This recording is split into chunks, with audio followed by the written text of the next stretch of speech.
কূটনৈতিক ভুলের কারণে অনিশ্চিত হয়ে পড়েছে রোহিঙ্গা প্রত্যাবাসন। রাখাইন দখল করা আরাকান আর্মির সঙ্গে বাংলাদেশের কোনো সম্পর্ক না থাকার কারণে এই অনিশ্চয়তা। এমন মন্তব্য করে পরিবর্তিত পরিস্থিতিতে আরাকান আর্মির সঙ্গে দ্বিপাক্ষিক সম্পর্ক উন্নয়নের তাগিদ বিশেষজ্ঞদের।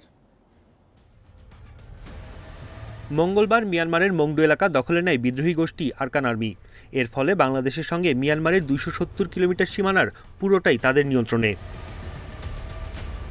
সামরিক জান্তা সরকারের সঙ্গে দ্বিপাক্ষিক কিছুটা সম্পর্ক আছে বাংলাদেশের, তবে আরাকান আর্মির সঙ্গে একেবারেই যোগাযোগ নেই। এর ফলে রাখাইনে রোহিঙ্গাদের ফেরত পাঠানোর বিষয়টি অনিশ্চিত হয়ে দাঁড়িয়েছে বলে মনে করেন বিশ্লেষকরা। ঝুঁকি বাড়ছে আরও রোহিঙ্গা অনুপ্রবেশের। যে বিষয়টা আমাদের জন্য ঝুঁকিপূর্ণ হয়ে দাঁড়ালো সেটা হচ্ছে গিয়া রোহিঙ্গা প্রত্যাবর্ষণ আরো বেশি অনিশ্চয়তার দিকে চলে গেল। এতদিন জান্তা সরকারের সাথে বাংলাদেশের একটা যোগাযোগ ছিল, ভবিষ্যতে কোনো কিছু করতে হলে আরাকান আর্মির সাথে আমাদের করতে হবে। অতীতে অনেক সুযোগ এসেছিল আরাকান আর্মির সঙ্গে বাংলাদেশের সম্পর্ক উন্নয়নের, সে পথে না হাঁটার মাসুল দিতে হতে পারে বাংলাদেশকে, মনে করেন বিশ্লেষকরা। তবে এখনও আরাকান আর্মির সঙ্গে সম্পর্ক উন্নয়নের সুযোগ রয়েছে বলেও মত তাদের।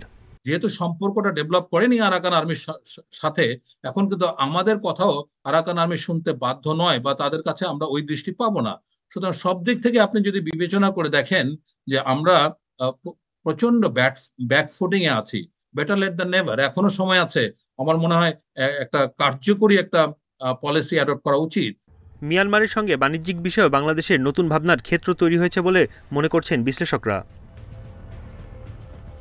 বন ইবনে কামাল, ইন্ডিপেন্ডেন্ট নিউজ, ঢাকা।